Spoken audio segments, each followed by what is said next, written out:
I gotta go louder than that. Can y'all hear that? No? Hello? Hello? Okay. Actually, let me take this off. Can y'all hear me? Good? Okay. Hello, and welcome to the City Club of Cleveland in Public Square. I'm Evelyn Burnett, co-founder and CEO of Third Space Action Lab and Third Space Reading Room. It's Tuesday, July 12th, and it is my pleasure to introduce the third forum in a four-part series here in Public Square, where we will be talking with some of the region's new leadership. Today's forum is the James S. Lipscomb Memorial Forum on the philanthropic spirit in community leadership. Mr. Lipscomb was the first executive director of the George Gunn Foundation, as well as president of the City Club in 1980. So it's fitting that we ring the gong here on the Gunn Foundation Green and hear from Tony Richardson, the new president of the George Gunn Foundation. When Tony took the job, right. When Tony took on the job, he did so knowing he could help kids that grew up like him, experiencing homelessness, poverty, and losing family members to violence. He had an opportunity to leverage his lived experience to deepen the understanding of issues the Gunn Foundation confronts through its partnerships. Raised in Lorain, Tony would go on to graduate from the University College of Law, a member of Lorain's on Lorain City Council, becoming elected to a citywide seat. Most recently, Tony was executive director of the Nord Family Foundation in Amherst, Ohio, where he previously served as a program officer. He serves as a board member for Funders Together to End Homelessness, the Center for Effective Philanthropy, and the Corella and Bertram F. Bonner Foundation. Tony took the helm of Gunn Foundation after the retirement of Dave Babbitt, who served in the role for 19 years. Tony now oversees grant making in the areas of climate and environmental justice, creative culture and arts, public education, thriving families and social justice, and vibrant neighborhoods and inclusive economy. I promise I'm almost done. So what's in store next for this era of philanthropy in Cleveland? If you have questions for our speaker, you can text them to 330-541-5794. That's 330-541-5794. You can also tweet them at the City Club. City Club staff will try to work them into the second half of the program. And with that, members and friends of the City Club of Cleveland, please join me in welcoming Tony Richardson.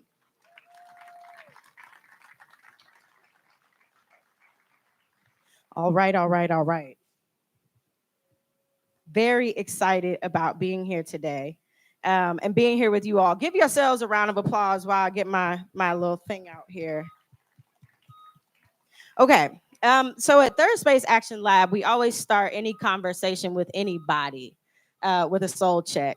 But it's going to be kind of a long soul check today, if that's okay with you. Sounds good. Okay. So my first question, if any artist, any kind of artist, musical, any kind, right?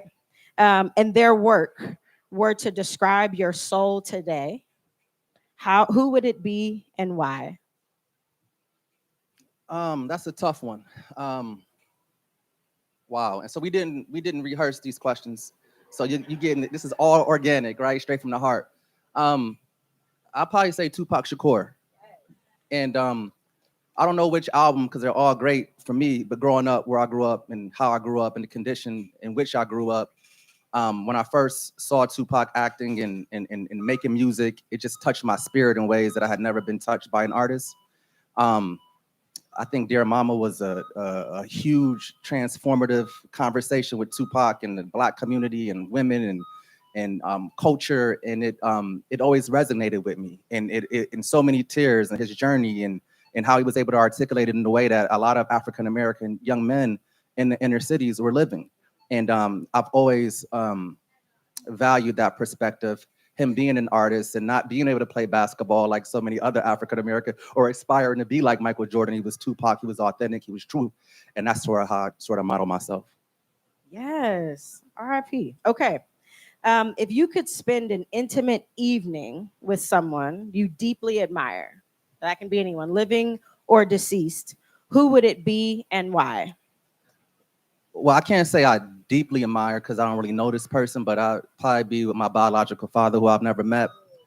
And I had an opportunity to meet him when I was 25. I was a first-year law student, and he had owed a lot of back child support at the time, and he was looking to retire.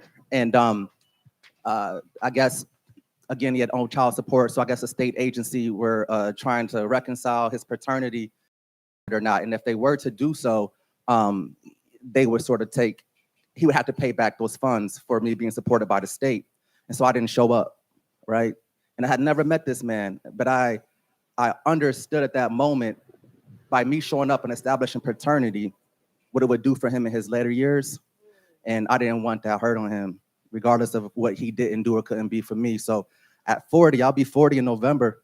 I'd love to have a conversation about why I did that, why I didn't meet him, and then learn more about him and what makes him who he is, and share my journey, my family. I'm a father now, and I don't try to be the father that I always wanted. I try to be the father that my girls need in this moment, right? And so I'm healed from all that, you know. Okay, y'all see where we're going today, right? Okay, cool. All right. So this next question, I'll try to give a little bit of context, but what I want to know is, who are you? You started to talk about this a little bit, and I know a little bit in your story, like you're not originally from Northeast Ohio, but you're here now. So tell me who you are, how you got here. Well, my family isn't from Northeast Ohio. They're from New Orleans and sort of migrated north, like a lot of African Americans looking for opportunities.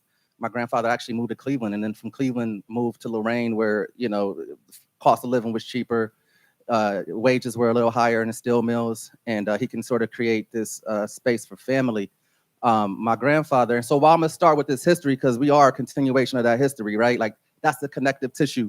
It's through that journey and through that bravery and vision of moving a family to a community is why I'm here today. As well as so many people I see here today that have been a part of this journey. I feel like this is our moment. We're all here, not just a instrumental role in my development as a human being. And so back to the question. So my grandparents had 8 kids, and my grandmother died when she was 39 years old, right? My mom was in the 3rd grade. As I got older, why in some times in her life she couldn't be a parent or a mom for me. You know, my color, obviously I'm Black, right? Like I'm Black to the core, I'm African American, but I always say, like, Black is a description of who it doesn't tell you who I am. And as we know, these racial constructs have been created around by slavery, right? And if I consider you to be a human being as a white person, so I have to sort of diminish you, make you a heathen, 3/5 of a person, so now I can justify in terms of that freedom, this freedom movement, this freedom walk. And at my core, I'm constantly poking, developing, pushing my capacity to have different experiences, get outside of my shell, to learn more about myself, the world, and community around me. Okay. So how do you explain, I want to stay in the family vein and who you are for another minute.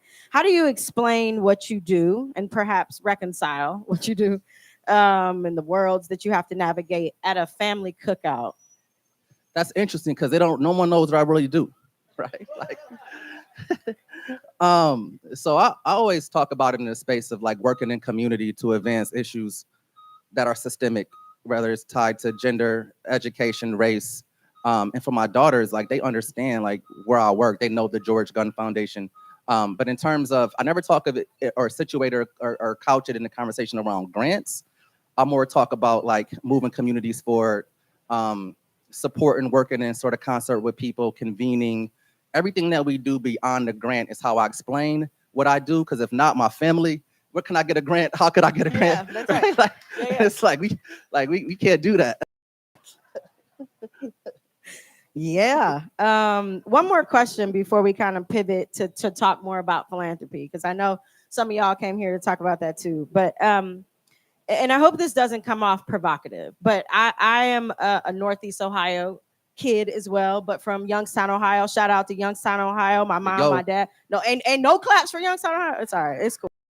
But Cleveland can be the feel like the center of gravity. So I'm curious what you think Lorain can teach or share with Cleveland, what Cleveland can share with the country, what the country can share, right? I know we want to talk about kind of extrapolated. Well, I think that one thing that quickly comes to mind is I think in some of the peripheral communities, whether it's Youngstown, Akron, Lorain, East Cleveland, we're resource strapped in ways that Cleveland isn't, right? So there are skills of under-resourced, lack of resource. And so I find that those communities, including Youngstowns of the world, are more nimble and work more collaboratively because they don't have the resources that Cleveland does. Also, Cleveland is culturally rich in ways that those communities aren't, very diverse. And so you get a wide spectrum or a cross section of experiences and people that come from different countries and speak different languages. So you have more of a melting pot. And through that melting pot, the marketplace of ideas become that much more robust. And so you're more geared towards anchoring solutions, driving solutions, and then creating and leveraging those solutions to share nationally.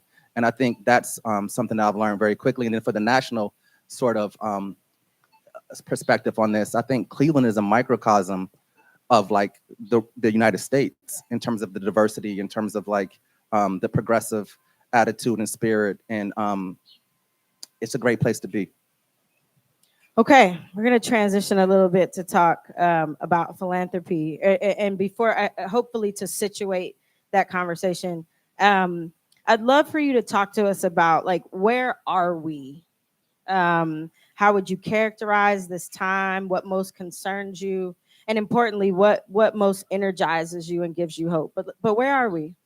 So I'll say what most energizes and gives me hope is this idea of what we learned and how we responded as philanthropy, but as community to COVID-19 pandemic, and how we got out of our own heads around lowering barriers to access, really thinking collaboratively around like how we address systemic issues and showing up as a community and not sort of constrained by our own agendas or our own missions, right? We really were innovative and creative, and I hope we carry that spirit moving forward because the way we were working, we figured out like we don't have to work that way, right? And so that gives me hope, a lot of hope around that. Where we are, I think we're in a unique space, so through those sort of COVID-19 response funds nationally, regionally, we saw at the Center of Effective Philanthropy, where I sit on the board and I'm a board member to this day, a lot of communities that brought in community partners and allowed residents to sit on these boards to decide where dollars were deployed. And so when we think about participatory grant making, budgeting, and how we get more approximate to community is something that I'm also hopeful for. But it also created, in my mind, what I can use an example. I like to tell stories. So there was a large national foundation that went on this journey around participatory grant making, brought in community stakeholders to decide how to deploy funds. And the biggest holdup and hangup wasn't people who didn't know grant making. The hangup was from the foundation folks who said, so now what is my job, right? So we are gonna have to really think about how we connect in a way that our idea of philanthropy transcends transactional grant making, but it's more about community collaboratives. And I always say this, foundations cannot realize our mission. We can't advance our mission without the expertise of our partners, those in community, and there's no hierarchy. We can have all the money in the world, but if we have nobody to deploy it to or to drive it, then what's the use of philanthropy, right? So we just gotta rethink how we show up, how we partner, and continue to partner in ways that we haven't traditionally. Let's keep going there. So I heard you mention a moment ago, and I think I've heard you talk before about the freedom movement.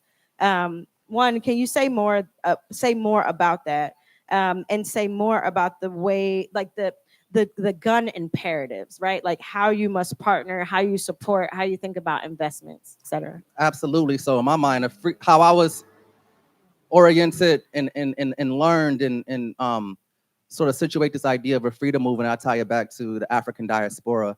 And no matter where people, Black people are in the world, we are the most oppressed, most undereducated, the least amount of wealth accumulation, most food insecure, most housing, all the issues. And I see our work around democracy, climate, all these different pieces. We will not be able to move an agenda and create these equitable, just communities without getting this democracy thing right. So when I think about the gun imperatives, whether it's our thriving communities and social justice, or it's our creative culture and arts, as a newbie with fresh eyes, I can really see, and I'm not just saying that because y'all here, I can really see the thread and the connectivity and the connective tissue between our program areas and how it's all based in justice, it's all based in freedom, right? And even when we look at women's reproductive justice and health, I don't believe in hierarchies in terms of like, I think that's just equally as important, right? I mean, because when we think about the question of race or class or gender or sexual orientation, there have been throughout history highly exquisite and sophisticated sort of campaigns and agendas to suppress and control the autonomy of people, the dominion of people. And so when I think about the enslavement of Africans and people of African descent and the control over people, I can connect that to what's happening with women right now, right? And so I think our work has to be multi-issue, multi-gender, multi-race. We have to work across these different issues to create a united front. And it is through that united front that we can push for ballot initiatives. It is through that united front that we can sort of create these equitable, just communities that we all say we desire to live in. I have so many questions, but I know we need to get to y'all's. I want to throw out two more. One, can you talk a little bit about the power? I want to talk about power, and power dynamics in philanthropy. But I also hear you kind of talking about like tapping into a radical imagination. And one of the things that you and I have talked about is narrative change and narrative shift. So to put in a question, how do you right size the relationship and address the power imbalance in philanthropy with people? Mm-hmm. And what role does narrative change, narrative shift, language, et cetera, play in that work? I think narrative change is everything, right? I mean, at the Gun Foundation, we're really working toward being an anti-racist organization and only supporting organizations that are anti-racist, period, right? And I think it's really... Yeah, clap for that. Clap for that. And so in terms of what the power shift dynamic looked like, I think it's a broader question about the social contract. And we need to reimagine what that social contract is for philanthropy. And under what terms are we as people in community willing to give up our power? As I said earlier, philanthropy is power lies in this ability to sort of fund, in some cases, to have these huge endowments, right? And networks and relationships. And so I think the shift has to come from folks just saying, it's not how we want to work with you. Let's renegotiate sort of what that relationship is, because there's power in community. Any movement, any change that has happened in our country or democracy or any civilization has all been tied from those who had the least power, right? So philanthropy is no different, right? But what's different about the Gun Foundation, and I can't speak for philanthropy, right? But I can speak about the Gun Foundation in my short time, is that we want to be at that table having that conversation about what does that power shift look like? Because they've been doing it for years, way before me, and it's going to last way after me. One more question came up as you were talking about that. What's been the biggest or the toughest decision you've had to make in your new post? The biggest, toughest decision. I don't come back to that because I don't think I've made any. We made a lot of decisions that's for us to discuss internally. You know, I'm not being transparent. Philanthropy. No, I don't even think they were. I don't think they were big. I think they were just. I bring fresh eyes and a different perspective on things, and I can honestly say that to those perspectives, and I've learned a lot from them. And so how I operate, and I don't use this word internally, but I think they probably have picked up on it. sort of a very decentralized approach, right? Like, I don't have all the answers. We're a team. We learn from each other, and we are truly a leaderful organization. And there are a lot of leaders in our office.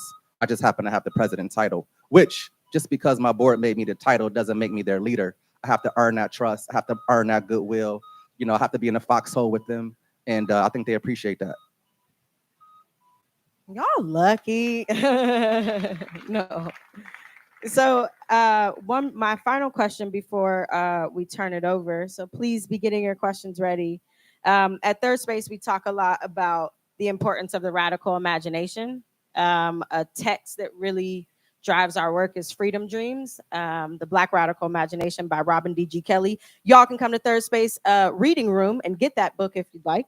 But I would love to know, like, when you close your eyes and you think about and you tap into your most radical imagination, what does a racially equitable Cleveland, Northeast Ohio, US, globe, what does it look like? What does it feel like? What does it smell like? What does it taste like? What are people doing there? It's thriving democracy, people-centered.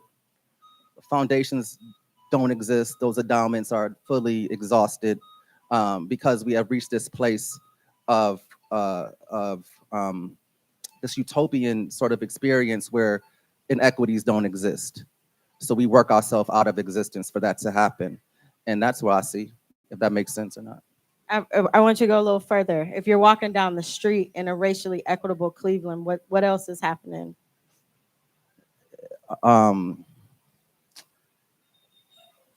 Get people outdoors like this of all colors, design, background.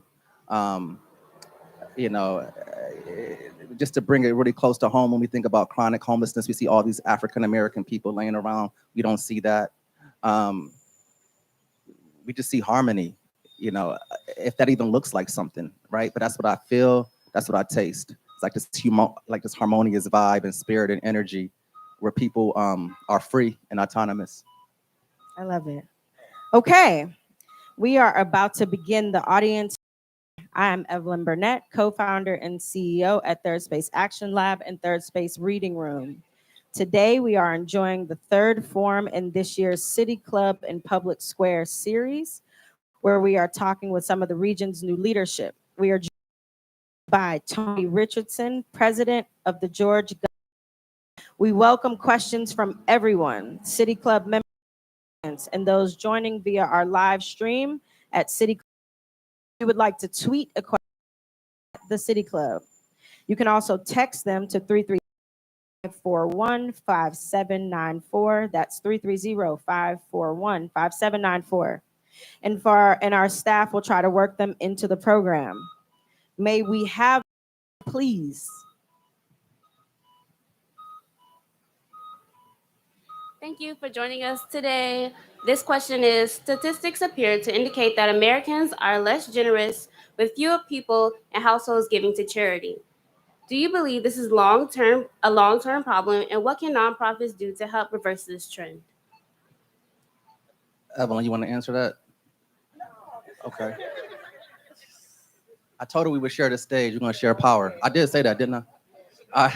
So what can you name the source of that? Do you know where that data set came from? Because I have different data. This is a text question, so I'm not sure. I'm sorry. Okay. So there's several ways to sort of enter that question. I think at a high level, folks may be given less because of inflation and because of just sort of folks being out of the workforce. We're starting to see jobs are coming back. People are working more. We see huge infusions of federal dollars and at rates and scales that we've never seen. So maybe that plays a part into why people aren't giving, because they maybe feel as though there's other sort of iterations of public money out there. I do think at a high level, I'd love to see a universal above the line, just charitable tax deduction for all folks, regardless of their wealth or lack thereof. So I think there's a myriad of reasons that could be happening in the ether, but I have different data than that would suggest. Is that giving's up, is from what I've heard. And also, too, I think that what we find is that African Americans, I mean, I think the Soul of Philanthropy showed us that African Americans actually give more per capita than any other race or ethnicity in the world. So just changing the narrative around like the recipients and faces of philanthropy, because we give our time, sweat, equity, and that's all philanthropy. It isn't just dollars. Thank you. Next question. Hi, Mr. Richardson. First off, thanks for being here and speaking with us today. I think often we can get stuck in pretty abstract terms. Something like democracy or engagement can be very abstract in that we don't know tangibly what that might look like. So I think a question like Evelyn's of thinking about tangibly about imagination and what that feels, tastes, smells like can be really helpful in grounding us in specific examples. Mean tangibly, and then how does that apply to your understanding of philanthropy? Well, democracy is, for me, tangibly is citizen-centered, right? It's access to the promise of America, and very tangibly, automatic same-day voter registration, right? Like open space at city council, county council, general assembly meetings for folks to share their ideas, thoughts, and concerns about how government isn't or it is working. Having that autonomy and voice around candidates nights. How do we hold our elected officials accountable? So it's one thing to go on a campaign trail and campaign on a set of priorities and ideals. It's another thing to bring people back midterm and say, hey, this is what you agreed to, right? And you've either gotten it done or you haven't. And if not, like, help us understand what have been some of the roadblocks. So we don't have those are very tangible. Maybe those are two weedy examples of where or how democracy can function in a different way. I also think when you look at the numbers in terms of voters and who've been purged, in terms of African Americans, I think something like 2.4 million people have been purged off voter records here in Ohio. And I think Governor DeWine won his last election by 2.1 million votes, right? So that shows you, so what are those accountability pieces? How do we draw those out? And I think philanthropy plays a great role and can play an even more impactful role in supporting organizations that are working to make our democracy function for everyone. Were those? Next question. This person said, can you dive deeper to the power dynamics between the foundation and nonprofits? How do you want to change this dynamic? Nonprofits are forced to rely on interpersonal relationships to drive funding. It's more about the relationship than good work of the nonprofit. Absolutely, that's a great question. For us, it's and again, I don't speak for philanthropy, right? And I don't speak, this isn't like the Berlin conferences where I'm going to tell everyone like, how philanthropy should look, right? But in terms of like us, right, it's access.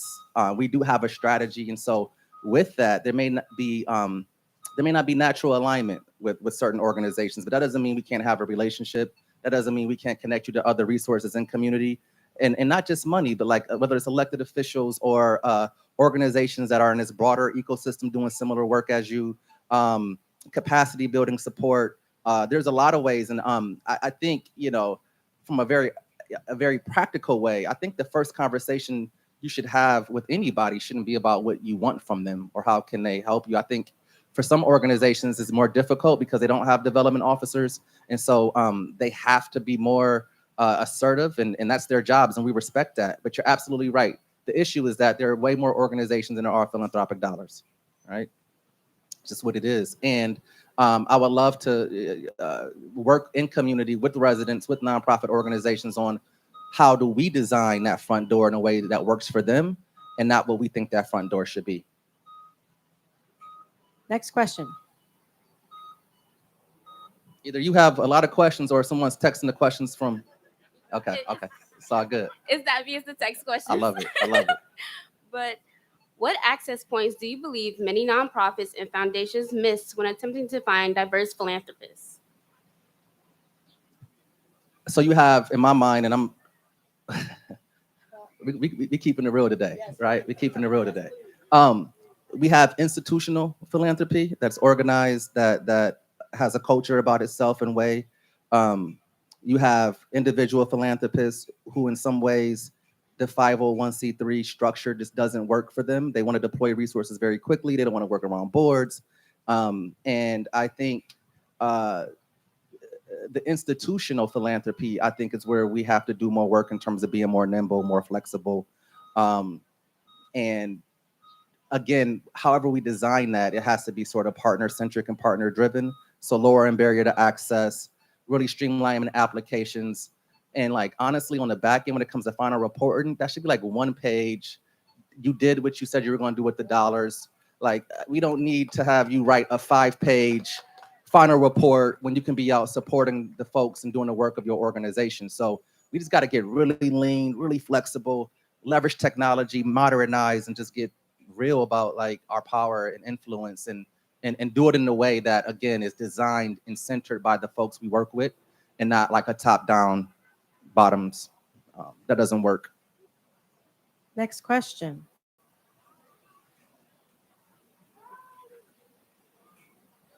Hey, thank you both for being here. The question I want to ask is what's giving you hope, but I'm going to ask a different question.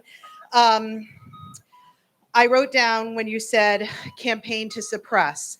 And Evelyn, you put us into ecosystems a couple times, ecosystems, right? Lorain to Cleveland. And I'm worried about the campaign to suppress coming out of Columbus, Ohio right now. Mm-hmm.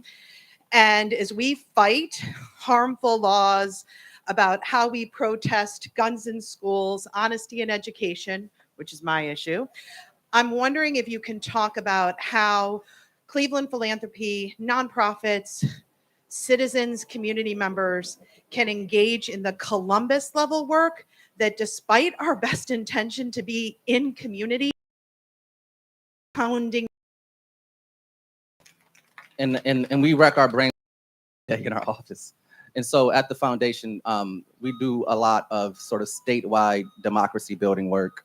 And a lot of those partners redistribute those funds to local communities that are engaged in similar work. And one of the things I'm always curious of is, and what we know doesn't exist in ways that it can, like just robust infrastructure in some of our Rust Belt communities that mirror Cleveland, but might be a microcosm of Cleveland, like East Cleveland, Lorain, Youngstown.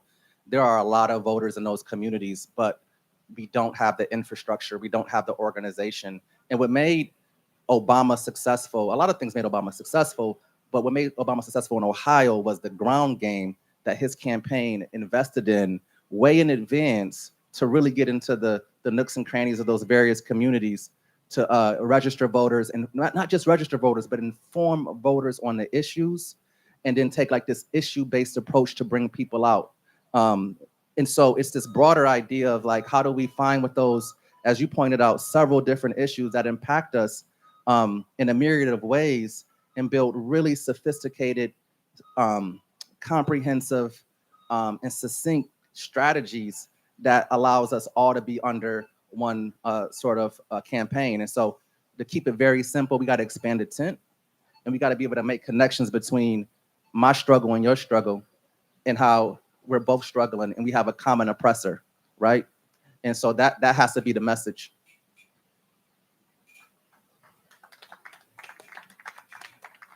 Good afternoon. My question is, how do you perceive the role of philanthropy in making sure there's pay equity and competitive wages to attract and maintain, invest in talent in the nonprofit sector? I know as a leader in this sector, I so often experience, not necessarily from foundations, but from the community at large. Well, you're compensated because you do.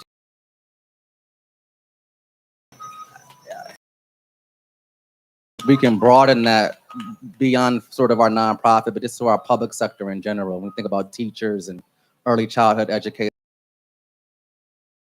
standpoint, philanthropy can play a role. I think the foundation does some of that work. We support organizations that are currently engaged in some of that work. And I think for us as a sector, it's this idea of like sector resilience and how do we strengthen the sector. And so,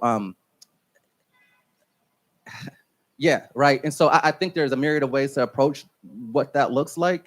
I know there are foundations nationally. We've had some really initial conversations around the edges to explore what would it look like to create sabbaticals for our nonprofit leaders and community. We're seeing huge turnover. We are trying to find ways that we could really imagine opportunities to get mid-level leaders or those who are aspiring in leadership roles into leadership roles. Folks are tired, right? And they're underpaid and they are doing yeoman's work.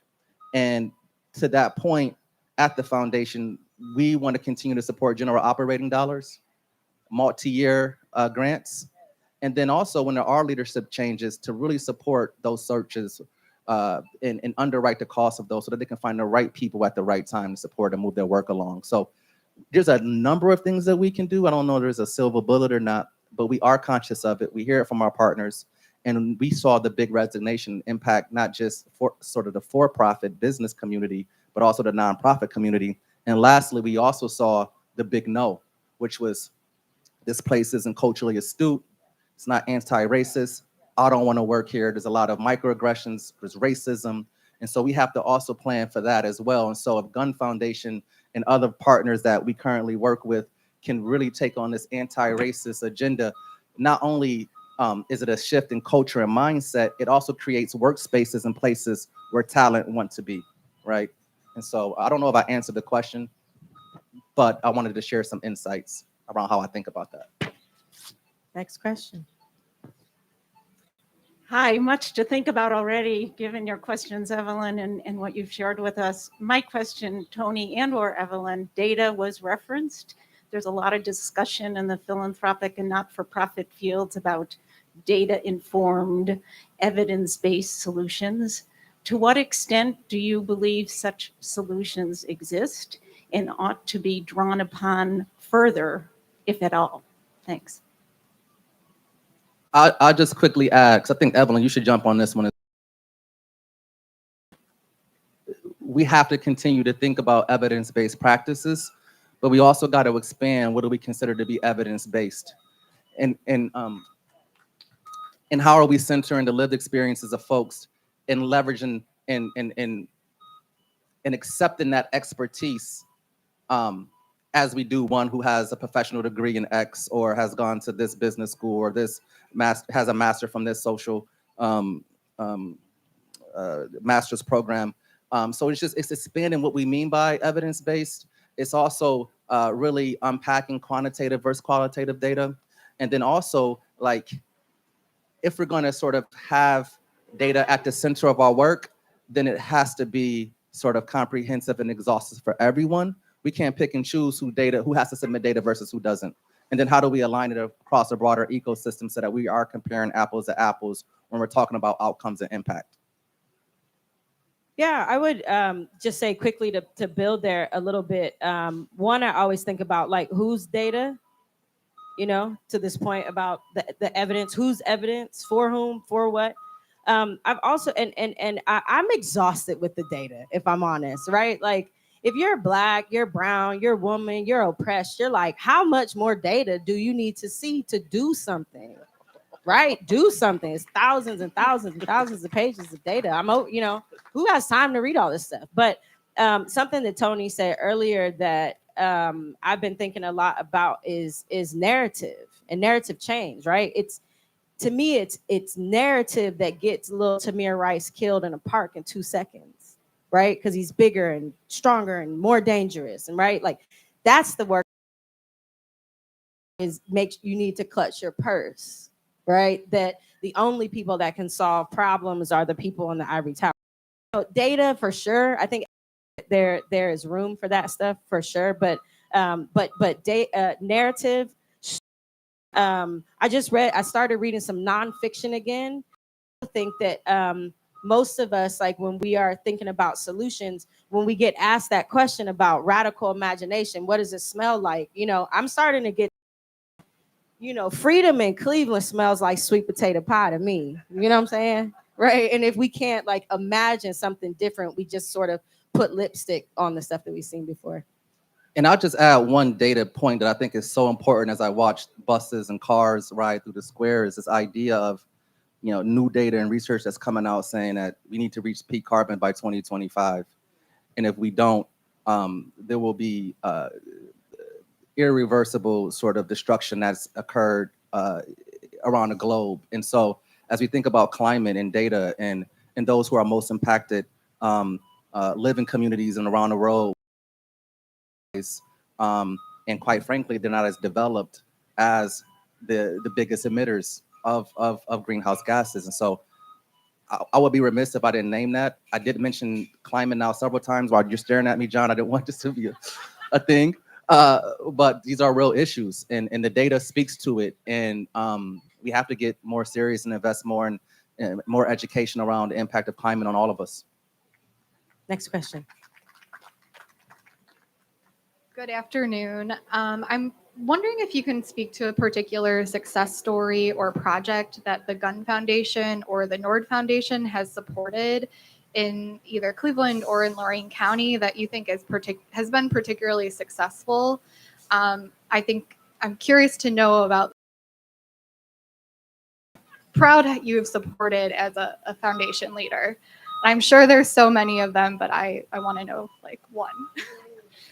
There's honestly, like, this is not okay. Like, you should never put me in this position. And she walked off. Hell, there are a myriad of from Housing First work here in Cuyahoga County to Lorain County, work we've done around public education and sort of school turnaround in Lorain and Cleveland. I mean, I can go down the list. Ohio Rise today, just hearing about 5,000 young folks being a part of the system as of July 1st. I mean, I can go on and on and on about the systems levels work that is that I've been a part of in ways that and I must say that I don't do the work. It is those amazing partners and innovators and experts who've been on the ground grappling with these issues for decades that I was able to sort of work with, learn from, and support them. And so without those organizations, I couldn't, one, answer that question, and two, that work would have never been done. Next question. Thank you. Good afternoon, my friends. Tony, every time I hear you talk, it just gives me a sense of hope and energy. I think about the moment that we're in the city and the region, and I think office, whether it's down at, to hear your thought about how do we take advantage. I think it's priority and talk about how we see our work evolving, where there's opportunities to leverage, share information, challenge each other. That's so important, right? We have to challenge each other in ways that are respectful, professional, but that's how we move things. So it's really like really comprehensive syncopation across our respective worlds and realms, because we're all in some ways are a centralized thing where leaders, folks that are closest to the work, our partners, our staff, our team, that are closest to it, that can really think more comprehensively about a 10, 15, 20-year plan, as opposed to a one-year plan or a one-off project, right? How do we think, again, more comprehensively about our respective resources, points of levers, and then really drive that work here in the city and in the region? Can you say a little bit more about what respectfully challenging each other or should be like for us? I could because right, it's not personal, and again, sometimes I bring it with me, and so a lot of these nonprofits that are supported, Cuyahoga, Cleveland, Lorain County, I've been an end user, so right, like, and for the folks who are in communities still grappling with some of those issues that I've been fortunate to transcend. But there are so many people, so if I can't come in and show up now that I have access, then I don't need to be here, right? Like, we didn't work this hard to get in the room and assimilate. That is not the work, right? I better hurry up and wrap us up. So is there maybe one last question?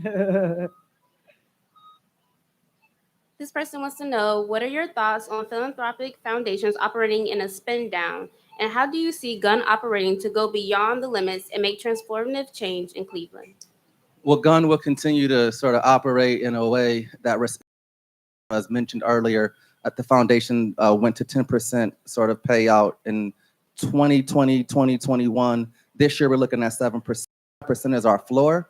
And at some point, when we get to a place where, there's more equity in our community, more justice, the Gun Foundation may not need to exist, right? But it's so much beyond the grant. It's the social capital and connectivity. It's the advocacy work. It's the thought partnership and leadership that is so much a part of what we do, that regardless if we're doing grant making or not, there needs to be some entity here, whether it's a think tank or some organization that comes together, holds this sort of community discourse to talk about issues of our day.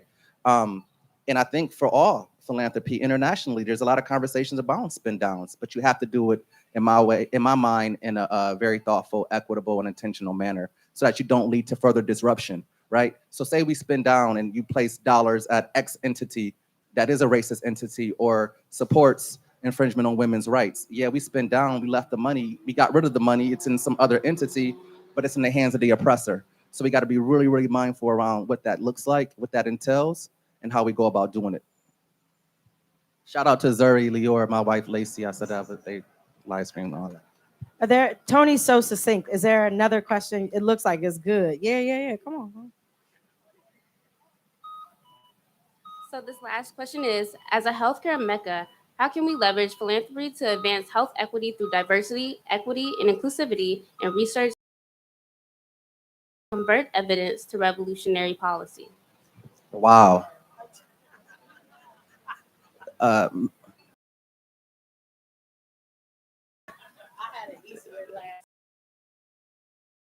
Hospital systems, they are working toward those goals and initiatives.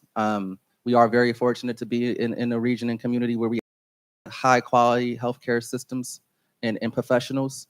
I think the role of philanthropy is sort of, again, where there are bigger dollars than ours, sharing information about what we're seeing. You see the big investment from the Cleveland Clinic to the Let's Safe Coalition, right? That work is started in community with partners, with philanthropy, and had that work not organically started, would the Cleveland Clinic had a conduit or intermediary to sort of pass those dollars along. So if we can continue to organize, we'd love to see the hospital systems get involved and say yes, plug shamelessly.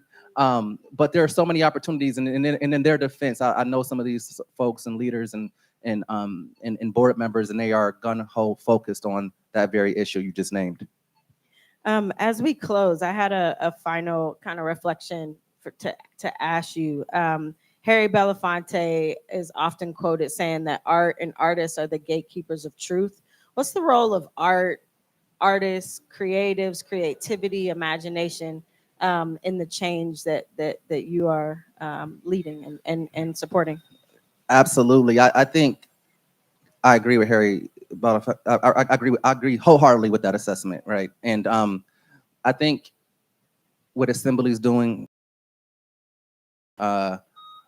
more investment in hip hop culture, yes, and what we can learn from around organizing, around democracy, around issues in climate, education. I'd love to see more investment there, but I do believe that creatives deserve a seat at the table.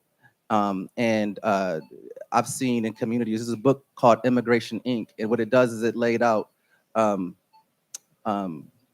examples, I'm gonna bring it back to art, examples of where communities have brought in sort of folks and given them free rent, free expenses, and just to create and design. And these entrepreneurs were able to sort of build out and build strong companies because they were given that space to create. And that's how I think about creatives, right? Like, I'm in conversations with Jennifer sometimes about work, and she just brings a different perspective and lens because of how her brain is wired and how she sees the world. And so I think we'd love to see sort of some department at City Hall that has and features art and artists.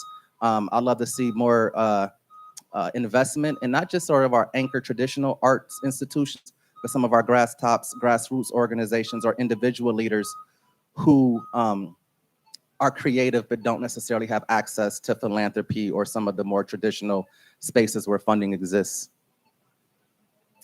Today, we are in Public Square in downtown Cleveland, listening to the third forum in the City Club.